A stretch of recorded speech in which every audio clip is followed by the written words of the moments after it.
Perkelahian maut yang mengakibatkan korban jiwa terjadi kembali di Desa Songan, Kecamatan Kintamani, Kabupaten Bangli pada Minggu, 12 Oktober 2025, sekitar pukul 8.30 WITA. Kapolsek Kintamani, Kompol Made Dwi Pujarimbawa saat dikonfirmasi mengatakan, pihaknya melakukan penyelidikan di tempat kejadian perkara, TKP. Berdasarkan informasi yang dihimpun, akibat perkelahian tersebut, 2 orang tewas, di mana perkelahian tersebut berawal dari perorangan, kemudian melibatkan masing-masing keluarga. Sejumlah senjata tajam, sajam, telah dinaikkan ke atas mobil polisi, terdiri dari 2 bilah pedang samurai dan sebuah tongkat besi. Diduga sajam tersebut menjadi barang bukti dalam kasus ini. Adapun kedua korban tewas ialah kakak beradik, yakni Iketut Kartawa, 50, dan Jero Sumadi, 47. Kedua jenazah dibawa ke IGD RSUD Bangli pukul 9.20 WITA menggunakan kendaraan pickup pribadi. Mereka dibawa oleh kerabatnya dengan kondisi sudah meninggal dunia. Jero Sumadi meninggal akibat luka terbuka di bagian perut dengan usus terurai.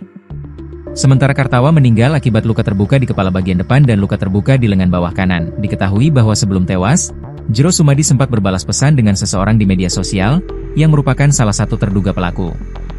Dalam pesan itu, mereka membahas soal pencegatan mobil Jeep yang dilakukan Jero Sumadi. Dalam pesannya, orang tersebut pun emosi dan meminta Jero Sumadi untuk bertemu dirinya.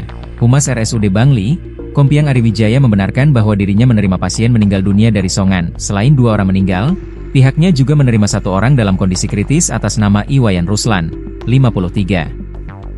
Pasien masuk ke IGD RSUD Bangli yang diantar dengan ambulans puskesmas, sekitar pukul 10.09 WITA, ujarnya, kata dia, korban mengalami trauma tusuk abdomen dan saat ini sedang mendapat penanganan intensif dari petugas.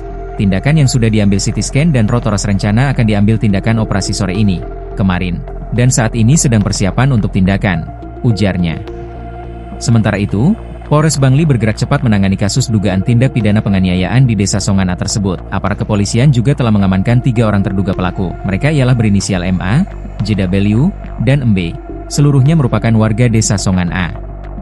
Begitu mendapat informasi, personel kami langsung menuju tempat kejadian, mengamankan para pelaku, serta mengumpulkan keterangan dari saksi-saksi yang berada di sekitar lokasi, ujar Kapolres Bangli, AKBP James I.S. Raja Guguk. Polres Bangli juga melakukan langkah-langkah pencegahan dengan berkoordinasi bersama tokoh masyarakat, keluarga korban, dan keluarga pelaku agar situasi tidak berkembang menjadi konflik sosial. Personel kami juga ditempatkan di sekitar lokasi kejadian untuk memastikan keamanan masyarakat tetap terjaga, ujar AKBP James. Motif dibalik peristiwa penganiayaan tersebut masih dalam proses penyelidikan.